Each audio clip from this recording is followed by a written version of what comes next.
Hi and hello there, Taurus. Welcome new subscribers, returning Eastern buyers. Thank you sa inyong walang sawang love at support for me. At kung di niyo pa alam, mayroon pa tayong other channel. Link down below sa ating description box. So if interested, just click that link para mapunta kayo there at araw-araw ay nag-upload tayo ng collective readings for all signs doon. At yun nga, lahat tayong gender dito sa babae, lalaki, LGBT, lahat ay welcome. Pwede rin pong i-switch ang mga roles dahil possible magkapalit-palit yan kasi general reading ito. And at the end of the day, lahat ay may free will na. Pwede nyo gamitin anytime, anywhere. Excuse me. So, yun nga, no, just take only what your needs. May free will din kayo kung gusto nyo itong gawing guidance or hindi. At syempre, cross-watchers ni Taurus, welcome ka rin. Or may Taurus placements sa natal/birth chart, welcome din kayo. Archangel Michael, thank you so much. Angel guides, can we get messages para kay Taurus, please? What does Taurus needs to know? Can you please show me? Taurus. Mga mensahe for Taurus, please.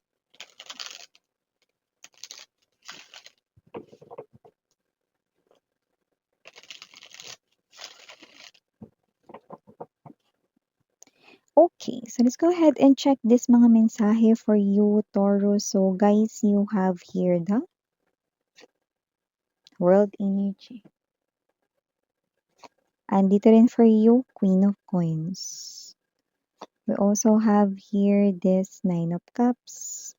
Present din po dito ang Two of Cups. We also have here the Moon Energy. Nandito din ang the King of Coins, but I was about to say the Knight of Coins energy, pero ito ay nag-elevate bilang King of Pentacles energy, and this is a special message here, Six of Swords right here, and for the bottom of the deck, we have the Two of Swords, Tower, and the Queen of Swords. Excuse me. So, Taurus, ang nakikita natin ngayon, no, mukhang meron ditong someone, no, sa malayo, no, ang nakikita natin ditong the one destined for you. Two of Cups, energy, world card right here. This person here is someone na nakikita natin ngayon, no, na konti lang ang kanya circle of friends, no, pero lahat ay legit, happy siya, no, dito sa mga few people sa kanyang life, no. This person here is someone who's very okay now, no, at love life na lang ang kulang sa buhay niya. This person here is bound to meet you this 2026, mga babes, no?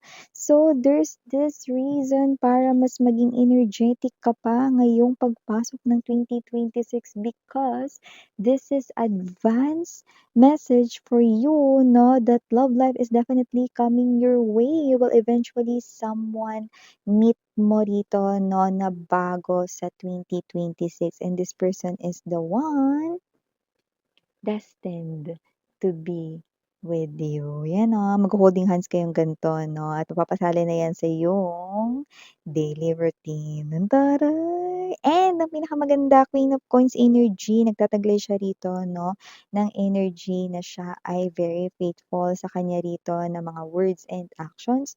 And this person here is someone, no, na medyo love niya manurpresa. So this person here will definitely surprise you in any way, shape, or form possible, no? Laman din siya rito ng katuparan ng iyong mga panaginip, and this person here is someone who is a wish fulfillment para sa'yo. Taurus. So, yan mga babes, no? At kung papansin mo, Queen of Coins Pentacles, Queen of Coins, and the King of Coins ay nandito. So, ibig sabihin, lumalabas rito mga babes, no? Na sa ngayon, hindi pa kayo rito nagtatagpo kung single ka ngayon. Pero dahil talikuran na kayo, no? And you are very calm, you are in that position that you're so okay right here, knowing that this person here ay mamimit mo na. Maybe this person here owns a pet. Puwedeng dog, puwedeng cat, 'no, pero kitang-kita natin dito mga babes, 'no, na ramdam niyo na or feel niyo ng isa't isa, 'no. Yung iba, may pagitan sa inyo, puwedeng himpapawid at tubig, 'no. So, puwedeng this person here came from a different place, different country, physically far from you, but definitely nakikita natin magtatagpo kayo at magkakakilala ngayong 2026. Wow! So, maliban diyan mga babes na may energy rin dito, 'no, na posibleng Yung iba, nagtatanong, nagtataka, bakit parang ang dami mong pera? Parang okey na okey ka, parang pagka merong ambagan dito may maaambag ka, parang 'pag meron dito na kailangang bilhin meron kang nabibili agad 'no. So, parang money is not a problem when it comes to you 'no. Yeah, because you are someone here who effortlessly attracts money and opportunities related with money, and I do see that people like, "Ha, paano niya nagagawa yun?" Parang hindi ko naman nakikita si collective na pagoda masyado or haggard or stressed or what. Pero it looks like parang mapera siya, parang lagi siya ditong happy, parang wala siyang problem when it comes to money, sana all daw. So kung sino man 'tong mga energies na 'to 'no, they wanna know your secret, moon energy, and it looks like 'no, these people also is intrigued kung ikaw ba ay in love, lalo na kung ikaw ay single because you look blooming 'no. Pero siyempre yung iba na wala naman talaga ritong love life pa pero blooming lang talaga. 'Di ba puwedeng blooming lang? Pera lang muna daw, yan 'no. So, may energy rin dito para naman dun sa mga may love life na. Nakita tayo rito ng partnership 'no, ikaw at ang iyong person rito. May energy rin ng pagtutulungan sa pera at nakikita ko dito na posibleng magkaroon kayo rito ng partnership na literal na negosyo at puwedeng ito ay kumita talaga. So, puwedeng mag-start kayo or makaisip na gumawa niyan kayong dalawa, ng boyfriend mo, girlfriend mo 'no, or ng asawa mo rito kung asawa mo na 'yan 'no at talagang magtatagumpay ang inyo ritong business. At dahil diniin ko yung biz, ibig sabihin magiging busy kayong dalawa diyan pero magiging happy kayo dahil perang pumapasok sa inyo. Yung iba mag-boyfriend, girlfriend, makakaipon kayo rito, ng inyong pang future wedding at ang inyo rito na future, yun 'no. Yan, nakita ko rito ng mga huhulog-hulugan rito, puwedeng bahay or para sa inyong ipon galore, para sa inyong future. Ang ganda guys, may tulungan dito, okey. So may energy rin dito na posibleng may biglaan ritong, dumating kung saan baka mainis kayo. Hindi ko naman nakikita na maapektuhan ang energy ninyo 'no, ng ilang mga araw or linggo dito. Pero maaaring may biglaan ditong sitwasyon na puwedeng out of control mo, pero nakikita ko 'no, na have pa rin ang magiging desisyon mo, Queen of Swords energy. Lumalabas ako, ano 'tong biglaan na 'to, possible na hindi mo 'to nakitang paparating or hindi mo 'to napaghandaan. So, parang ganito 'yan. Parang may situation 'no, na maaaring maipit ka or parang feels like complicated. Pero nakita ko rito na lalabas dito yung pagiging matalino, smarte at madiskarte mo. So nakita ko rito na parang yung mahihiya pa rito ay yung sitwasyon na yan sa'yo. Nahiya yung problema sa'yo, eh, 'no?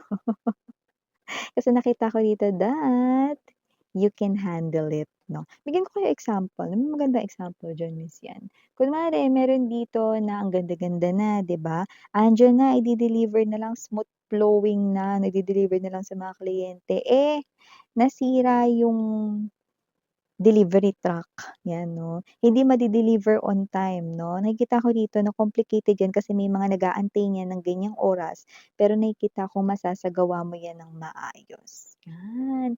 So, bonggang-bongga yung nakikita natin ditong energy para sa'yo, collective. So, yung nakikita natin dito mga babes and also lumalabas rin dito mga mahal 'no, na may energy rito 'no, ng possible na meron na kayo ritong hindi pansinin, okey? Puwedeng i-cut off niyo siya rito, yung as in hindi lang sa social media kundi talagang hindi niyo na siya kakausapin ever, okey? Okey lang 'yan, magbawas kayo ng mga tao sa life ninyo kung hindi naman sila kailangan at wala naman silang ambag sa buhay niyo, Taurus, 'di ba? Kasi kung sino naman 'tong mga tatanggalin mo, yes, mga, kasi nakita ko rito hindi lang isa sa iba sa inyo, puwedeng dalawa or tatlo pa 'no, na hindi niyo na rito talaga kakausapin at pagkakausapin dahil dine-drain lang nila ang energy mo. Mas nakikita ko pa nga dito ang kapayapaan sa isip mo rito, may peace of mind ka 'pag nawala na 'yan. Yung iba nakita ko dito ang ika-cut off ninyo ay ang toxic relationship ninyo with someone. Others lumalabas dito toxic friendship, others toxic relationship. Okay, like partner ika-cut off mo dito sa life mo, okay. But for others nakita ko dito, it's time na para mag-move on ako, mag-heal ako from this past traumatic experience. From now on, hindi ko na iisipin 'tong past traumatic experience na 'to as something painful, pero titingnan ko ito as something dito na nagpatibay at nagpalakas ng loob ko at nagpaiba ng aking tingin sa life, 'yan 'no. So, I do see na naggo-glow up ka na ngayon and I do see that you're stepping at yung iba tumapak na nga kayo sa better version of yourselves at ang ganda, okey, nakaka-proud na makita ang isang Torian na talagang, matapang at mas matalino na ngayon, okey? Kasi hindi lang puwedeng ganda ang meron tayo guys. Or hindi lang gwapo ang meron tayo 'no, talino ruled by the planet Venus, 'di ba? Goddess Aphrodite, 'yan 'no. So yeah, I'm also a Taurian baby mga babes, okey. So So yun nga 'no, aside from that may energy rin dito na maaaring may pagpilian kang dalawa pero hindi ito tao. Puwedeng dalawang options na bagay bibilhin mo, material things or whatsoever. I do see you right here engaging, ano ba dito magandang bilhin, 'to ba, ito ba? Parang may energy kasi dito that you will replace something, okey, at papalitan mo na ito 'no, but you're considering ano ba dito ang mas maganda or ano ba dito yung mas maganda yung quality, mas kapaki-pakinabang, ano ba dito yung mas gusto ko talaga. Then choose kung ano talaga dito, kung ano yung gusto mo talaga diyang bilhin, okey? But I'm seeing you right here kasi medyo dikit yung laban ng pinagpipilian mong bilhin. Okey, so yeah, ito yung mga messages para sa'yo, Taurus. Thank you sa oras mo. Again, ni Mirana on Sarang Love and Light. Annyeong.